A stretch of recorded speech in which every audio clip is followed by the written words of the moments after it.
Hey, do you know what time it is? It is your Windsor Essex County weekly real estate market recap. In this video, I'm going to share with you the real estate stats so far for the month of March in Windsor Essex County. Stick around to the end to find out what to expect if you're thinking of buying or selling a home or condo in Windsor Essex County. And oh, by the way, if you're considering moving to or within Windsor Essex County, whether it's buying, selling, or relocating, please feel free to reach out to us. Every month, we have helped many families and people just like you make the right informed decision. Below, you'll find all our contact information. I'm so excited to help you make your move to or within Windsor Essex County as smooth as possible and stress-free. Here are the numbers. We had 660 homes were listed on MLS, 206 homes sold in the same time frame. Average sale price is just over $591,000. Median sale price is just over $541,000. We had 34 homes became expired listings, 216 homes became cancel listing. Average day to sell a home is 26 days. And what I noticed, really, the price is still holding up at the moment. And we have a lot of people are still buying and selling homes in our market because some of them must have to move, meaning they have to sell or buy. And if you're finding value in this video, give us a like. It means a lot to us. And if it's your first time visiting our channel or seeing our video, hit that subscribe button. All right. Condo data are as follows. We had 81 condos were listed on MLS as compared to 14 condos sold in the same time frame. Average sale price is almost $362,000. Median sale price is just over $356,000. We had 10 expired listings, 25 cancel listings. Average day to sell a condo is 33 days. And here is what we're seeing in our market. Right now, we're still seeing multiple offers on some properties. Once again, it all depends on the location, the condition of the home, and the price of the home, and how many particular buyer are interested in the home, and the motivation of the seller. Now, if the home shows well and it's a turnkey move-in ready home, and the home's been updated and all the work's been done, you're probably going to find a lot of people want that home. So most likely, that home will end up in multiple offers and it will sell above the list price. Now, you have some homes that sell in the market after the offer date has passed. So what happens sometimes is the seller and their agent just adjust the price reflective of what they want based upon the market condition and data, because we go by data. I go based upon what I feel the home will sell for in today's market based upon all the factors that we have right now, especially with us uncertainty of the tariff. And there's a lot of buyers and sellers still unsure of what to do, and they're waiting until there's some kind of certainty. In this case, we had a home which we listed at just under $450, and we had 3 offers. We declined all the offers, and we listed at a price that we wanted. Then we had 2 more offers, and we accept 1 conditional offer. The agent that the offer we accepted was very transparent. She asked a lot of questions. She was very professional. And the second offer that came in, he was the one that showed the home, and he asked me what our expectations were. I was very transparent with him.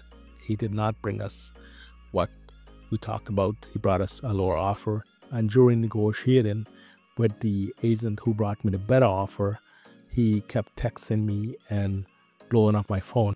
That was very unprofessional, and it was very unnerving, and it was very distracting. So if you're in competition and you're a buyer, make sure your agent and you discuss your best option, especially if the agent called a listing agent, had a conversation, and the listing agent told him what expectations were, and you go under that price or terms and condition that was discussed.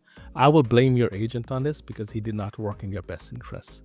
Now, he tried to bring us a clean offer and up the price, but at that point in time, I spoke with my client. My client said, you know what, I felt the first offer that we were negotiating with, he have a good vibe of feeling about it. He trusts intuition, and the agent was very transparent, and we chose to go with that offer.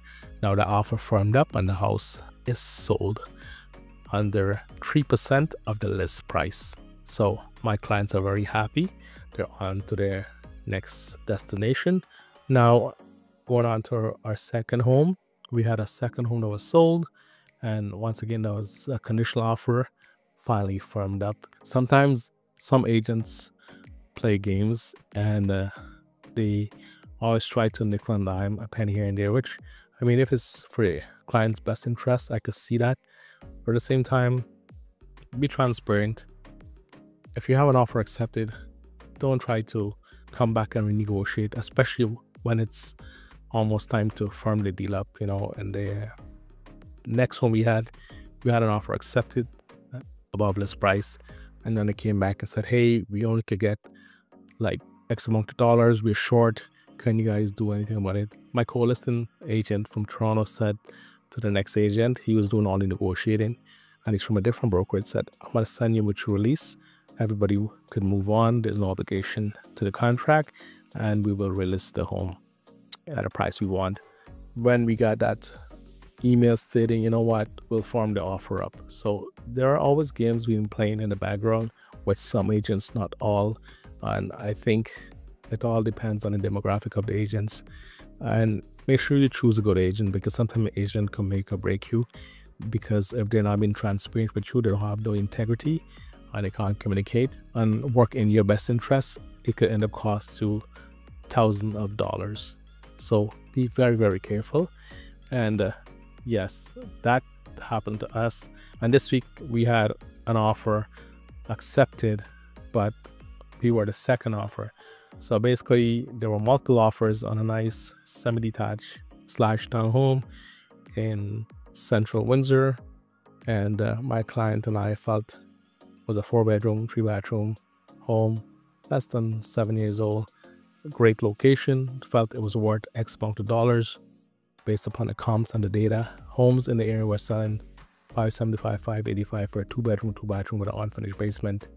And during negotiating, he came back to me and said, hey, we got an offer better than yours. You know, they're quite a bit over. Can you come a little bit up one, which I understand that, but can you remove your condition of financing? I'm like, no, heck no. I'm not doing that for my client, because at the end of the day, my job, my fiduciary duty, a legal obligation is to protect you, my client, in the best possible scenario, so that way there's no repercussion, and make sure we cover our basis. And even my mortgage broker advised me, put a financing clause in there, which we did. I asked him, why are we having this conversation? If you have so much of a better offer, you like that offer, then go with that offer. Because if I were you, I'll be doing the same thing. I'll be going with the best offer. The next day he called me and said, hey, the buyer from last night backed out. Are you still interested? So I spoke with my client, spoke with a mortgage broker, and we went in. They accepted our offer conditionally. So right now we're just waiting for the financing to go through. It was a price where we felt was reflective of the market, but it was less than the price that they got the night before. Quite a bit of a big difference in price. So it just show you the best offer or the highest offer in terms of numbers, meaning price, may not be the best offer. There's other variables you may have to consider as a seller's agent and as a seller. Find out as much as possible who the buyer is, who's that agent, do they have a proven track record, what can you tell me about the buyers. Those are the things that could make a big difference in whoever ended up buying your home and closing the deal. Because getting a great price in terms of condition is great, but if that buyer and their agent can't close the deal after it firmed up, that could be a lot of heartache, disappointment, and legal issues. Let me know in the comments below what you think of a local risk market, and if you would like for us to help you in any way, please contact us or leave a comment below on this video. All right, take care, have a great day, have a great weekend, have a great week, and see you soon. Bye now. Don't forget to watch my next video coming up right there.